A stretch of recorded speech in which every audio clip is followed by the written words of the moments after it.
သူမရဲ့တခုတည်းသောဆန္ဒကတော့တကယ်ခင်တွေရမယ်သူငယ်ချင်းတယောက်ရဖို့ပါပဲတနေ့မှာတော့ဘိုးရရဲ့မွေးနေ့ကပြားလေးပြုတ်ကျသွားတာကိုဆုံးကအလိုက်တတိကောက်ပေးခဲ့ပါတယ်ဒါပေမဲ့ဘိုးရကကျေးဇူးတင်စကားတောင်မပြောခဲ့ပါဘူးမမျှော်လင့်ပဲဘိုးရကသူမရဲ့မွေးနေ့ပါတီကိုဆုံးကိုဖိတ်လိုက်တဲ့အခါဆုံးတယောက်မယုံနိုင်အောင်ဝမ်းသာသွားခဲ့ရတယ်ဒါပေမဲ့အဲ့ဒီဝမ်းသာမှုတွေရဲ့နောက်ွယ်မှာတော့လက်ကွက်တစ်ခုရှိနေခဲ့ပါတယ်ဆုံးဟာပါတီမသွားခင်အားလုံးရဲ့အလုပ်တွေကိုအရင်ကူလုပ်ပေးခဲ့ရတယ်အဲ့ဒီညမှာပဲဆုံးဟာဘိုးရအတွက်မွေးနေ့လက်ဆောင်ဖြစ်ချစ်ကြည်ရေးလက်ပတ်လေးကိုတညလုံးမအိပ်ပဲထိုးခဲ့တာပေါ့နောက်တစ်နေ့ဘိုးရပေးတဲ့လိပ်စာတိုင်းတွားလိုက်တဲ့အခါမှာတော့အဲ့ဒါဟာဘိုးရအိမ်မဟုတ်မှန်းသိလိုက်ရပါတော့တယ်သူမနောက်တစ်ကြိမ်အရှုံးလောက်ခံလိုက်ရတာပါအဲ့ဒီနောက်မှာတော့ကီယာဆိုတဲ့ចောင်းသူတစ်လေးရောက်လာပါတယ်ကီယာကဆုံးကိုပထမဆုံးလာနှုတ်ဆက်တဲ့သူပါသူငယ်ချင်းအရန်လိုချင်နေတဲ့ဆုံးဟာလက်ထဲကလက်ပတ်လေးကိုကီယာကိုချက်ချင်းပဲပေးလိုက်ပါတော့တယ်အဲ့ဒီညအိမ်ပြန်ရောက်တော့သူမသူငယ်ချင်းရပြီဆိုပြီးမိသားစုကိုဝမ်းသာအားရပြောပြခဲ့တယ်သူတို့နှစ်ယောက်နေရာဒီចောင်းပိတ်ရက်တစ်ခုလုံးကိုအတူတူဖြတ်တန်းခဲ့ကြပါတယ်ဒါပေမဲ့ဒီနေ့မှာတော့ကီယာနဲ့ဘိုယာတို့အတူတူလမ်းလျှောက်နေတာကိုစိုးမြင်လိုက်ရတဲ့အခါသူမရင်ထဲထိတ်ခနဲဖြစ်သွားခဲ့တယ်ဘိုယာကသူမရဲ့တူးတဲ့သောသူငယ်ချင်းကိုလူယူသွားမှာကိုစွန့်ရမ်းကြောက်နေခဲ့တာပါကျောင်းပြန်ဖွင့်တော့ဆရာမကကီယာကိုအတန်းထဲမိတ်ဆက်ပေးပါတယ်ဆုံးကခုံအောက်ကနေလက်လန်းပြပေမဲ့ကီယာကပြန်မနှုတ်ဆက်ပဲဘိုယာကိုပဲပြုံးပြခဲ့တယ်အတန်းထဲမှာဆုံးပေးမှထိုင်ပေမဲ့စကားမပြောတော့ပါပဲအတန်းစင်းနာနဲ့ကီယာကဘိုယာတို့အုပ်စုထဲဝင်ဖို့ပဲစူးစမ်းနေတော့တယ်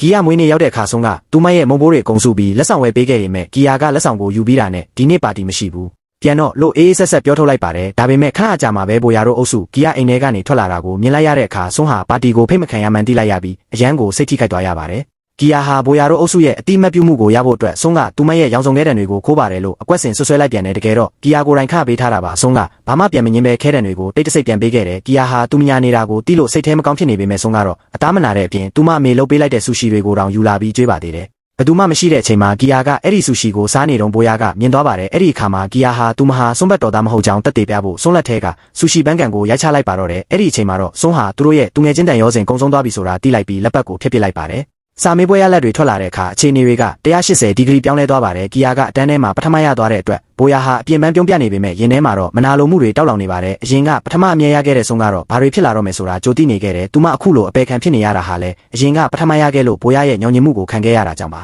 မကြခင်မှာပဲဘိုယာကကီယာနဲ့ပတ်သက်တဲ့ကောလာဟလတွေကိုစဖြတ်มาတော့တယ်ကီယာနားလာရင်လူတိုင်းကရှောင်ဖယ်သွားကြပြီးနောက်ဆုံးမှာတော့ကီယာဟာလည်းဆုံးလို့ပဲအပေခံဘဝကိုရောက်သွားပါတော့တယ်တစ်ချိန်ကရန်သူလိုဖြစ်ခဲ့သူတို့နှစ်ယောက်ဟာအခုတော့ကွင်းပြင်ထဲမှာတယောက်ကိုတယောက်ခိုးကြည့်ရင်ဒီလောကမှာငါရဲ့ခံစားချက်ကိုသူမကလွဲရင်ဘယ်သူမှပိုနားမလည်နိုင်တော့ဘူးဆိုတာကိုသိလိုက်ရပါတော့တယ်